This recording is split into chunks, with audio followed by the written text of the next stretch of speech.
사실 저는 재수를 할 수밖에 없는 상황이었습니다. 수시 전형에서 다 불합격을 받았고 정시 점수로는 제가 목표하던 대학에 터없이 부족한 점수였기 때문에 별다른 고민 없이 바로 재수를 택했던 것 같습니다.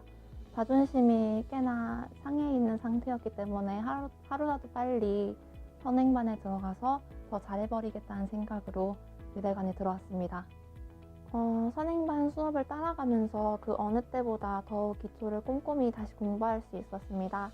그 덕에 재수 생활 후반부까지 기초가 부족하다는 불안감은 전혀 들지 않았던 것 같아요. 그리고 사람마다 이제 공부하는 방법은 다 다르기 때문에 자신의 방법을 탄탄히 하는 것이 되게 중요하다고 생각을 합니다. 사실 정규반 시작하면 공부량이 엄청 늘기 때문에 여유가 많이 없어요. 하지만 저는 먼저 시작한 한 달여 동안 고3 생활 1년간 다시 공부했던 것들을 다시 이렇게 돌아볼 수 있어서 되게 좋았습니다. 또 재수를 시작한다고 해서 무작정 공부 방법을 확 바꾸는 것보다는 본래 자신의 것을 기반으로 해서 새로운 것을 자신의 필요에 따라서 이렇게 덧붙여가는 방식이 훨씬 공부가 되는 것 같아요. 강남 하이퍼 의대관은 이전 재원생이었던 지인을 통해 알게 되었는데요. 유명한 학원답게 높은 입시 결과와 그 어느 학원보다 학생들에 대한 어떤 철저한 관리가 이루어진다는 점에서 마음에 들어서 선택하게 되었습니다. 제 재수 생활에서 가장 큰 도움이 됐던 분들은 바로 선생님들이었는데요. 선생님들 모두 그저 한 과목을 가르치는 강사를 넘어서 각 반의 담임으로서 그리고 또 1년간 학생들을 책임지는 어떤 보호자로서 학생들에 대한 관심이 각별하셨습니다. 매 수업마다 어떻게 하면 더 잘 설명하고 이해시킬 수 있을까 항상 고민하고 노력하셨고 가끔 학생들이 수험 생활에 지쳐 있을 때면 학생 상황에 맞는 질책과 조언들로 학생들이 다시금 힘을 낼 수 있도록 도와주셨습니다. 또한 질문 당직 시스템으로 학생 개개인에게도 맞춰 지도할 수 있도록 노력하셨습니다. 수업 중 이해가 안 갔던 부분들을 다시 차근차근 설명해 주셨고 공부하다가 생기는 고민거리들을 풍부한 경험을 토대로 그 학생에게 맞는 방법을 추천해 주셨습니다. 또 학습적인 면뿐만 아니라 재수 생활에서 생기는 어떤 심리적 부담감이나 문제들에 대해서도 성심껏 상담해 주시며 학생들이 중간에 포기하지 않고 무너지지 않도록 끝까지 완주할 수 있도록 도와주셨습니다. 1년간 여정을 함께 하면서 깊어진 선생님들과의 유대감이 저뿐만이 아니라 다른 학생들에게도 큰 버팀목이 되었을 거라고 생각을 합니다. 저는 크게 슬럼프가 있었다기보다 좀 이렇게 짧게 굴곡이 많았던 것 같습니다. 한 달마다 보는 모의고사나 어떤 자잘한 문제풀이 같은 것들에 크게 기뻐하거나 우울해했고 그것이 공부에도 영향을 미쳤습니다. 평소에도 자신이 없는 과목 점수가 한 번 잘 안 나오면은 심하게 스트레스를 받으면서 자습할 때도 공부 대신 잡생각을 많이 한다든지 생활 습관이 흐트러지기도 했습니다. 특히 저는 선행반으로 남들보다 한 달 먼저 시작했기 때문에 점수가 이렇게밖에 안 나온다는 어떤 자책감도 크게 느꼈던 것 같습니다. 하지만 중요한 것은 수능이지 모의고사나 문제 하나가 아니라는 것을 깨닫게 되었습니다. 중간에 사소한 것에 위안을 삼거나 감정적으로 흔들릴 게 아니라 의연하게 넘기면서 이것을 어떻게 하면 해결할 수 있을지 생각해야 한다는 것을 깨달았습니다. 당장 눈앞에 나온 점수에 낙담하기보다는 그래도 수능을 잘 볼 수 있다는 긍정적인 믿음을 가지는 것도 중요하다는 것을 깨달았습니다. 바로 그것이 긴 수험 생활 동안의 어떤 페이스를 지키고 흔히 말하는 요리 멘탈을 강하게 키우는 것임을 알게 되었습니다. 재수는 모든 위기가 그렇듯이 나 자신을 제대로 마주하게 되는 순간이라고 생각을 합니다. 사실 이미 고3 때 이미 다 공부를 한 내용이기 때문에 재수를 하면서 크게 새로운 것을 배우지는 않아요. 다만 긴 시간을 책상 앞에 앉아 인내하면서 부족한 나 자신을 끊임없이 발견하게 됩니다. 이를 어떻게 대처하느냐가 가장 재수에서 중요하다고 생각을 합니다. 나 자신에 대해 마음에 들지 않는 점에 대해서 비하하거나 외면하기보다는 이를 인정함으로써 나를 받아들여야 합니다. 점수가 잘 안 나온다면 이를 실수로 치부하거나 낙담하기보다는 부족함을 인정하고 겸손한 마음으로 천천히 메꾸어 가세요. 주변 수험생들과 비교해가면서 자신을 자책하기보다는 그것이 나임을 받아들이고 나에게 맞는 방식을 찾아보세요. 이러한 자신에 대한 이해는 곧 자신에 대한 믿음으로 이어질 것입니다. 그래서 수능날 떨릴지라도 불안하지는 않고 예상치 못한 복병을 만나더라도 무너지지는 않을 강한 멘탈을 갖게 될 것이라고 생각을 합니다. 제가 재수하면서 배운 것은 과목을 불문하고 확실히 무엇을 공부하고 알아두기 위해서는 한 번쯤 언어로 표현해봐야 한다는 것이었습니다. 저는 정말 쉬운 문제들을 어이없게 틀릴 때가 되게 많았는데 특히 수학이랑 탐구가 많이 그랬던 것 같아요. 아무리 사소하고 당연히 아는 걸지라도 짧은 시간 내에 그 내리는 어떤 순간적인 판단들이 계속 틀리는 이유는 결국 이렇게 바로바로 나올 정도로 숙지가 안 되어 있기 때문이라고 생각을 했습니다. 그래서 저는 아주 사소한 것일지라도 조금 헷갈리거나 실수하면은 말로 정리해보는 습관을 길렀습니다. 또 나는 이런 상황에서 아니면은 이런 표현이 나오면 무조건 이렇게 해야지 이런 식으로 저만의 접근 메커니즘을 정해놓고 계속 연습해서 시험 때 실수하지 않도록 그리고 고민하는 시간을 또 줄일 수 있도록 그런 노력을 했던 것 같습니다. 먼저 국어로 예를 들면은 평가원 기출문제를 베이스로 경제 지문이 이렇게 나오면은 난 무엇부터 살피고 무엇을 정리해 가면서 읽어야지 와 같이 지문 제재별로 접근하는 전략을 달리했고요.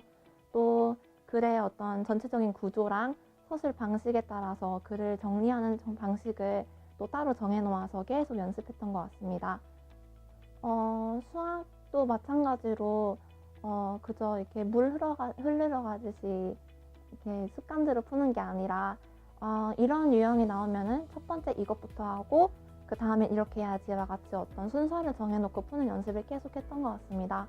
그렇게 할수록 문제의 핵심을 파악해서 풀이가 딴 길로 새거나 아니면 불필요한 계산을 막 하는 그런 과정을 많이 줄였고요. 또 제가 계속하는 어떤 어이없는 실수들을 줄이기 위해서 제가 실수하는 패턴들을 분석해보고 또 어떤 표현이 나오면은 꼭 이 표현을 표시해두자 이런 식으로 포인트를 잡아서 계속 실수 방지에 노력했던 것 같습니다. 저만의 어떤 메커니즘을 정해놓은 것에 가장 큰 득을 봤던 거는 탐구 과목이었는데요. 탐구 과목은 다른 과목에 비해 고민할 시간도 없고 특히 개념 문제는 바로바로 이렇게 넘겨야 되기 때문에 발문에 제시된 표현에 더 집중하는 접근을 했습니다. 예를 들면은 화학 문제에서 고정된 온도와 압력 이런 표현이 나오면은 아보가드로 법칙이구나 이런 개념과 연관 지어보고 그리고 또 이제 무조건 기체의 부피부터 살피는 등과 같이 어떤 가장 기본적인 것일지라도 그 접근 과정을 말로 정해놓음으로써 기본 문제를 틀리는 실수를 계속해서 줄일 수 있었습니다. 또 심화 문제에서 막혀도 어떡하지 하면서 우왕좌왕할 게 아니라 제가 정해놓은 풀이법, 어떤 접근 방식들을 계속 다시 떠올리면서 차근차근 풀어나갈 수도 있었습니다. 탐구에서 가장 어려웠던 점은 또 밸런스를 지키는 것이었습니다. 저는 6월 평가원이 끝나고 생명과학은 공부를 좀 줄여도 되지만 이제 그러면 화학을 집중적으로 해야겠다 라고 생각을 해서 화학만 집중적으로 공부를 했었는데 그랬더니 9월쯤 화학 점수는 올랐는데 생명과학은 정말 깜짝 놀랄 정도로 뚝 떨어져서 좀 되게 애를 먹었던 기억이 있습니다. 하나가 오르면 하나가 떨어지는 게 탐구이기 때문에 부족하다고 생각하는 과목을 단기간에 올릴 생각을 하는 게 아니라 기간을 길게 잡아서 그 과목은 차근차근 올려나가고 그리고 자신이 자신 있는 과목은 그 실력을 계속 유지할 수 있도록 노력하는 게 맞다고 생각을 합니다. 오히려 자신 있던 과목이 떨어지는 케이스가 수능 때 많으니까 꼭 조심하세요. 선행반 때는 수업을 정말 기초부터 이렇게 되게 차근차근 이렇게 가기 때문에 문제집을 사서 문제를 많이 푼다든지 그렇게 하기보다는 수업 진도를 잘 따라가고 자습 시간에는 개념 복습을 하면서 공부하시면 좋을 것 같습니다. 하지만 또 선행반 끝날 무렵이면은 한 달 동안 열심히 공부를 하긴 했는데 조금 이렇게 두루뭉술하게 정리가 안 된 느낌이 들 수도 있습니다. 정규반 시작하면은 시간이 부족하기도 하고 커리큘럼은 정규반과 선행반이 아예 별개이기 때문에 한 달치 공부 흐름이 끊기는 느낌이 들 수가 있어요. 그렇기 때문에 선행반 시작할 때 이것만은 확실히 하겠다라는 목표 하나를 확실히 잡고 하시기를 추천합니다. 예를 들어서 선행반 때 고전 문학 작품들을 많이 접해본다든지 아니면은 국어나 영어 지문을 접근하는 어떤 기본적인 자세를 공부한다든지 그런 식으로 자신이 부족하지만 이를 메꾸기 위해서는 시간이 오래 걸리는 부분들을 공략하면 좋을 것 같습니다. 1학기 때는 문제풀이보다는 개념 위주로 하는 게 좋아요. 이때도 개념에 누수가 생기지 않게 꼼꼼히 해야겠지만 특히 국영수에 집중하는 게 좋은 것 같아요. 국영수는 성적을 올리려면 정말 많은 시간과 노력이 필요하기 때문에 1학기부터 문제 유형을 꼼꼼히 살펴보고 스스로 분석해보는 연습을 하는 게 좋습니다. 물론 문제풀이 공부는 무조건 평가원 기출 위주로 하는 거고요. 기출을 풀어보면서 여기서 필요한 개념과 그 개념이 어떤 식으로 이 문제의 출제 활용이 되었는지 분석해보면 되게 좋을 것 같아요. 2학기 때는 문제풀이를 집중적으로 연습하는 시기예요. 수업에서 알려주시는 이런저런 방법들을 연습해보시고 그리고 그 중에서 자신에게 맞는 방법을 정해놓는 게 좋은 것 같아요. 벡터의 연산에서 내가 쓸 풀이는 첫 번째 이거, 두 번째 이거 이런 식으로. 그리고 기출을 꼭 한번 다시 풀어보고 꼭 1학기 때 공부했던 거랑 비교해가면서 분석해보는 게 좋아요.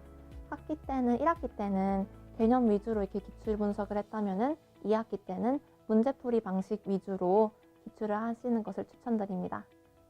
3학기 파이널 때는 실전 연습을 계속 하는 게 중요해요. 실전 연습도 이렇게 무작정 모의고사만 계속 풀어 제끼지 말고 각 과목마다 수능 때 자신이 어떤 것을 할 건지 어떤 식으로 풀 건지 꼭 생각을 해서 그걸 연습하기를 추천합니다. 특히 짧은 시간 내에 되게 빠르고 정확하게 풀어내야 하는 탐구 연습을 하는 게 가장 중요한 것 같아요. 저 같은 경우는 탐구 1과목과 2과목을 따로 나눠서 풀지 않고 실제 시험 볼 때처럼 쭉 이어서 이렇게 한 시간씩 계속 풀었거든요. 그게 되게 도움이 많이 됐던 것 같아요. 그리고 역시 파이널은 자신만의 정리 노트가 있으면 좋아요. 꼭 정성스럽게 필기된 게 아니더라도 6, 9월 기출 분석이나 약점만 공략한 정리가 자신이 알아볼 수 있을 정도로만 돼 있으면은 자신에게 큰 도움이 될 거라고 생각을 합니다. 저는 매주 일요일 밤마다 일주일 공부했던 것들 중 핵심과 그리고 이제 그 노트를 계속 반복해서 복습하면서 공부를 했는데 그게 제 어떤 공부보다 가장 큰 도움이 됐던 것 같아요.